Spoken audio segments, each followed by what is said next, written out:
On est donc dans la plaine de Cessenon. On a 3 hectares dédiés au maraîchage et à l'arboriculture. C'est vraiment une découverte, ça fait 10 ans qu'on est installé ici. Je n'ai pas fait de formation agricole à la base, j'ai fait des formations agricoles sur le tard. C'était une reconversion, vraiment un appel de la nature.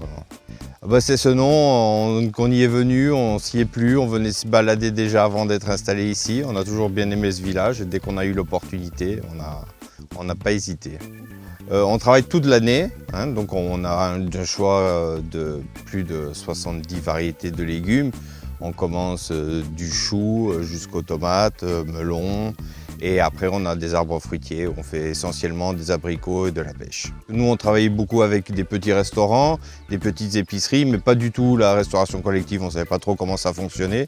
Et grâce à la plateforme, on a pu mettre nos produits sur la liste des disponibles et on a été contactés comme ça par la Chambre d'agriculture, tout simplement, lors d'une réunion de découverte du réseau.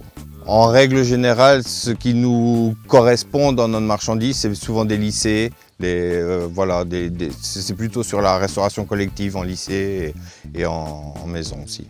On prend les secteurs le plus proche parce que sinon on a des contacts qui sont plus loin, mais c'est un peu compliqué pour les livraisons pour nous. Alors nous, nos débouchés principaux, on fait le marché, donc on fait de la vente directe. On sert les restaurateurs aussi sur Béziers et on sert tout un réseau d'épiceries.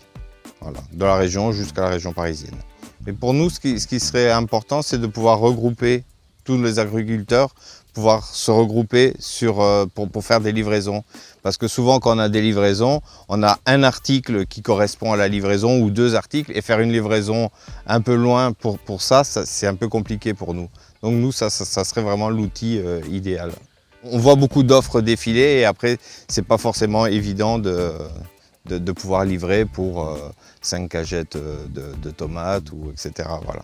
Bien, pour l'instant, ça se développe bien. Il y a de plus en plus de demandes parce que les gens veulent vraiment savoir d'où viennent leur nourriture, voir. Donc on organise aussi de temps en temps des visites de l'exploitation.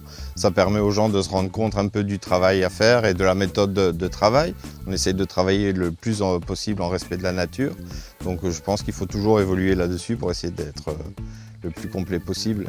Au départ, on ne pensait pas avoir besoin du label bio. Là maintenant, on va être en conversion, donc on va le demander parce qu'il y a des gens les gens qui pouvaient visiter notre exploitation se rendent compte qu'on n'utilise pas de pesticides, que c'est propre, qu'il y a de l'herbe, qu'il y a des fleurs. Mais les gens qui achètent après, qui ne nous ont pas connus, ils voudraient une certification. Donc là, on est en chemin pour passer en bio.